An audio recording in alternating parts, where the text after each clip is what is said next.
What's up, everybody? Dreadful Rick back for another heavy metallurgy review. So, yeah, it's been a while, and I took a bit of a hiatus, but I'm happy to be here. And this will be my first review for 2024.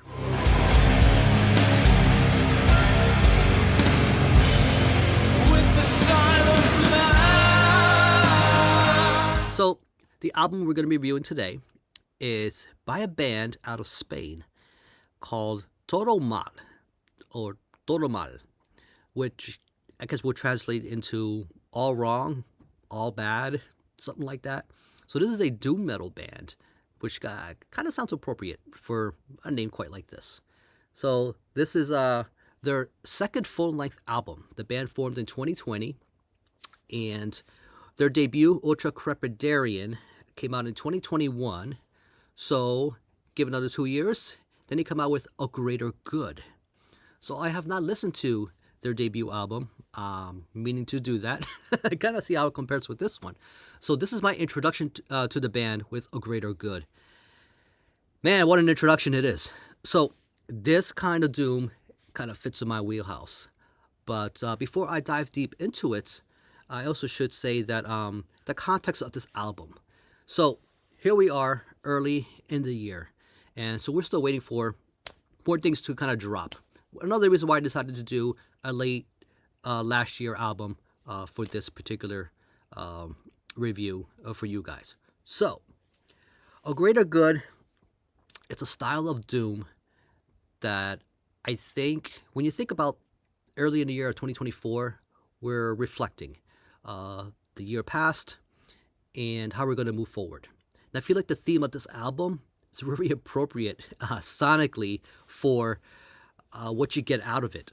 So the band's officially a two-piece, and they have guests and session people come in and make their own contributions to this. So most doom metal that you think of, I guess most people would say it's a bit of a downer, and it's downlifting, if you will. Not this album. This album, it's more, to me, uplifting, which sounds contradictory for a style of doom, especially for something like this. There's a handful of bands that do kind of play in this style, but very few far in between, at least for me, as far as it's the kind of metal that I explore. I love doom metal, so naturally I decided to check this out because the cover intrigued me. The cover, I guess two bunnies going at it, something like that. And you look in the background, and it's all desolate. So this very much hits what this album sounds like. It's very somber. It's very barren. And there's a bit of a soundscape that's vast. And it just has this oral experience that kind of makes you, put you in a position to reflect. So I think of kind of the apocalyptic times.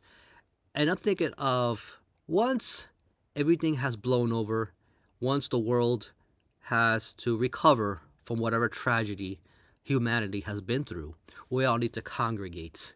And this album, it's like one big cathedral, or I guess you could say church session, where people are holding hands and just kind of trying to decide how humanity is going to build itself back again.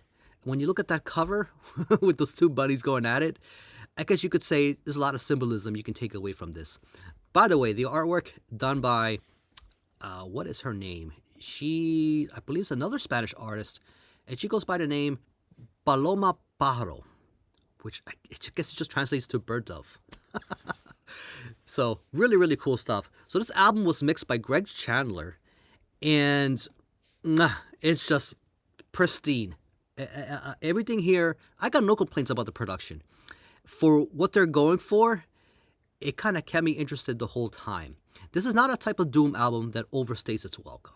I mean, we're talking about, 37 and a half minutes, I want to say? Something like that. Yeah, 37 and a half minutes. I felt like they could have went a little longer, and that would have been expected for an album of this caliber. The quality is there, and maybe that is the strength of this album, the fact that it doesn't overstay its welcome. They go right for it. So we're looking at 8 tracks, and to kind of explain the sound of something like this sonically. Now, if you're a fan, think of, I don't know, Alternative 4 up to Judgment. Yeah, I guess around that era of Anathema. And if you know that era of Anathema, it's very ethereal, very, I guess, to kind of add a word in, spiritual. I get a spiritual vibe to this album. So I would also include elements of Pink Floyd, but not the very proggy side of Pink Floyd. I would say take the more ethereal, atmospheric side of Pink Floyd. So kind of incorporate these elements. There are even moments when the singing here sounds like just like Vince Cavanaugh. So of Anathema. Kind of nuts when you really think about it, how comparable and familiar, but yet a bit unique in its totality everything really is here. So I really had a blast listening to this. Every song does not run into each other and sounds samey to me. Everything breaks up in a very appropriate way. So to begin, the first track, and there are moments in here where the choruses are very catchy and they stay in your head. It's not a very forgettable album. Once you get familiar with the tracks here, you're going to want to keep revisiting this over and over again. And like I said, the first track, a Silent Mass, catchy chorus, they get you in there with the riffs. It's not riffy like something like Candlemass.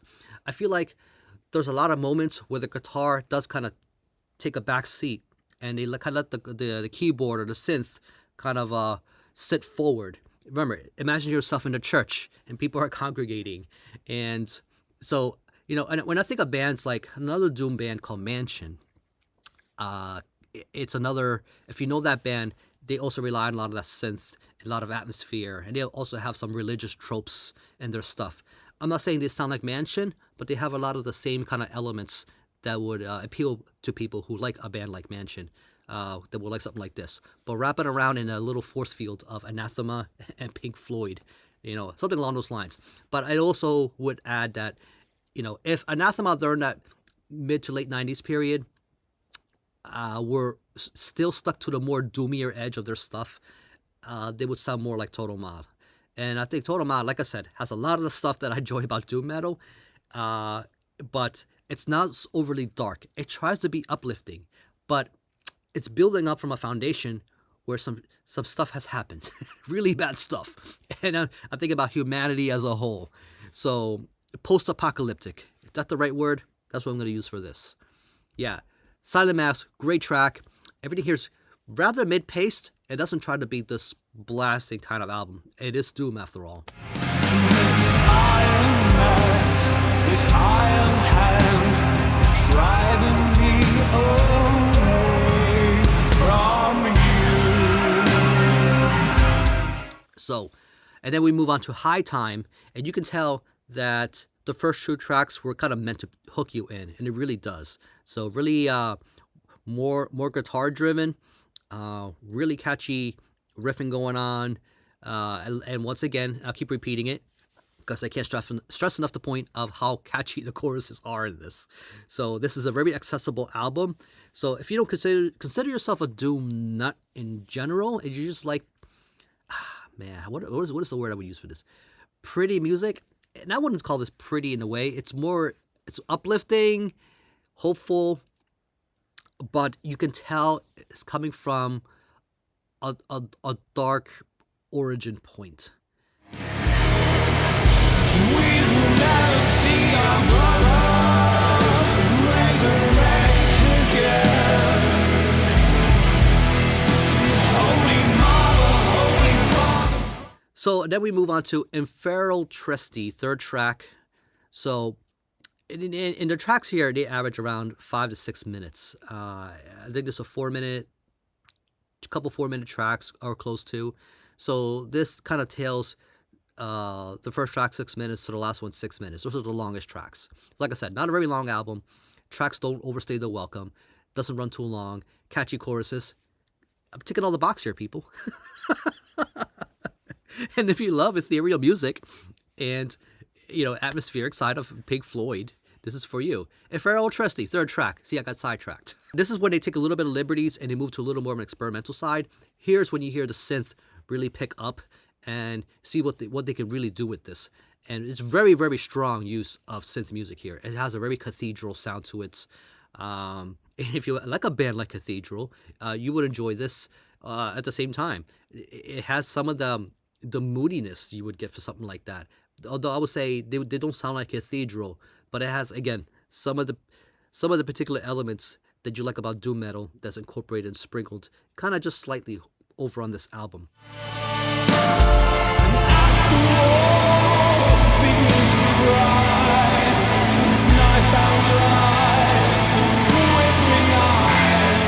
And then we move on to Ultima Lucerna. Ultima Lucerna is track 4, and I would say it's the middle of the album. You're kind of moving to the halfway mark, and it's just you can hear the female vocals and the keyboards kind of kick in. It's only about a minute, a little over a minute and a half. So it's kind of like it works like an interlude, and a way to kind of just break up both halves of the album. Ultima Lucerna has vocal contributions by a guest vocalist, Teodora Gosheva, who I understand is a very known artist in her own right over in her homeland of Spain. So very, very cool. And then we move on to Dust and Nothingness. Dust and Nothingness, which is track 5, and now we're moving on to the second half of the album. And I would say this one and the following track are probably my favorite tracks. And with Dust and Nothingness, very, very haunting to me. And I am envisioning people getting very, I don't know, in a big room, congregating in this big structure where the world is just in peril, and there's a sense of hopelessness. And a song like Dust and Nothingness kind of hits that vibe very well. There's some effects done to the vocals to add to the haunting nature of this, which is very, very, very, very well done. I mean, we're talking about Greg Chandler also being involved in this project. So that's a guy who really knows his doom.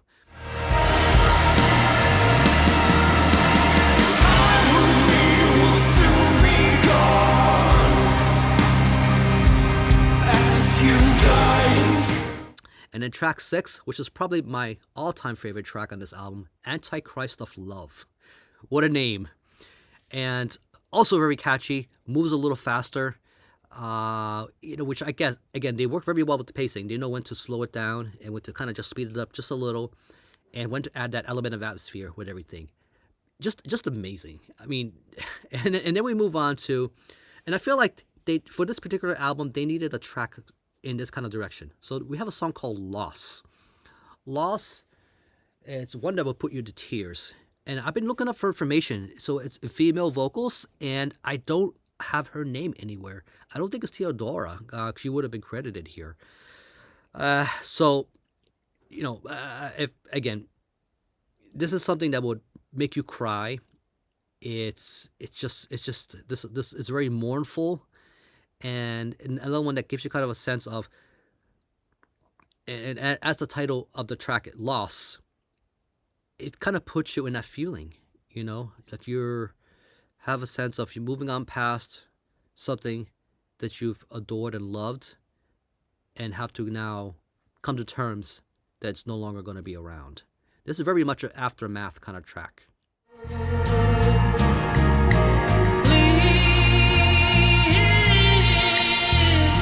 Let the joy and games begone.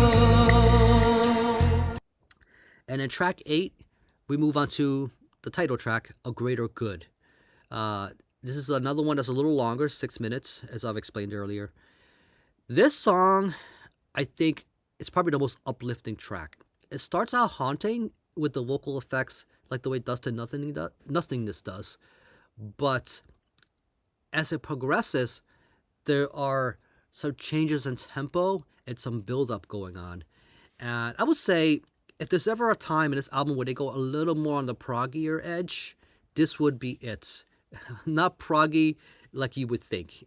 So it's more of a progressive direction, like the way Pink Floyd would move, I would say, during the Dark Side up to the wall era. So if that song sounds appealing to you, I would say this would definitely appeal. Greater Good would appeal to you in the same kind of way. It also gives you those kind of vibes and moods where you can kind of reflect. And this is a very what you call it, moving album that forces you to think of the past and then how you're going to cope with the future. So to me, this is a very appropriate album to begin 2024 and just put your mind in places that's coming from, and I remember talking to people about their year in 2023. It's not been a very good year for many. Good for music, but personally, things could have been a lot better. So this is the kind of album that I think kind of sits on how a lot of us are feeling just in general about life. So very moving album, as I already said. TodoMal, A Greater Good, put out by Ardora Music. So you could find this available on vinyl directly through them, CD format and digital. So I would say for now, check it out on digital. I don't own the physical myself yet, so I will be grabbing the vinyl at some point because I love it that much. Even if I have to, cough up the extra pony up for the shipping to get this in my hands. But loved this album, and had this come out early 2024, this would have been up and running for one of my top albums of the year already. And we're still only in, the first months of 2024, believe it or not. So if this is a good sign of just where we are with Doom and how well atmospheric Doom can be done. This band completely gets it. This is only their second release. And again, I just hope Ardora Music had better US distribution and in other places so that more people would have access to this kind of stuff. But for now, enjoy digitally. And if you're willing to cough up for the extra expense, if you don't live in Spain, definitely, listen to it for yourself, make your own opinion. And if you love it like I did, you're going to want to pony up for the shipping. You're going to love this that much. So I'm doing a call to arms. My first one ever. Whoopee. I'm going with a release that dropped very late in the year. December 23rd, 2023. So I felt like this could have been very easily looked over by a lot of people. Also, this band's not signed to any label. They're independent all the way through. So I'm talking about a 5-piece out of Madrid, Spain. Yes, to kind of keep the theme of doom metal, like TodoMal. But unlike TodoMal, this band plays a more traditional style of doom. Think of acts like The Obsessed, Pentagram, and Candlemass, and those usual suspects. And you kind of be thinking in the right direction. So this band is called The Ghoul. Yeah. And their debut full-length album called Tales from the Grave. So it's a bit of a long one, just 8 tracks. 2 fingers, 8. 8 tracks, and it runs almost 57 minutes. But you know what? I found this band through an algorithm. Something about the cover drew me in. I go, looks like such a Rick album with the flavor of doom. It's something I'm looking for. So, I hit play. I'm thinking it's going to be, okay, a lot of very familiar stuff. I'm probably going to listen to it once and maybe forget it and just move on to some other stuff because, it's kind of very, I don't know, just very, very reminiscent of a lot of other bands I listen to. But you know what? Breezing Through these 8 tracks was not a chore. This has hooks. This has solos. You can tell these people are real fans of this stuff. They completely get it.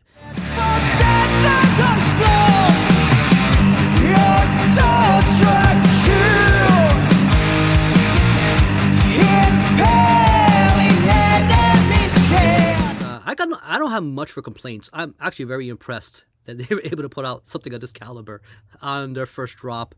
And, again, not being motivated and pushed by a big label, with all the fancy bells and whistles. This band just loves doom and of the very classic nature. And it's just there to just keep you in sync, get your head moving, all that stuff. It's just amazing. Definitely check out this band. And you can find their stuff on Bandcamp. They do have a CD for sale. So for now, it's international ship. But again, you can get the stuff on digital. Check it out. Make your opinion. But I think you will love this. And I thought it'd be a nice removal after TodoMal. Check out The Ghoul. So I'm already anticipating their next release. This band's awesome. So yeah, I'm signing out and looking forward to do more reviews for you guys for 2024. But I thought this was a great way to kind of start out the year with something of material this caliber.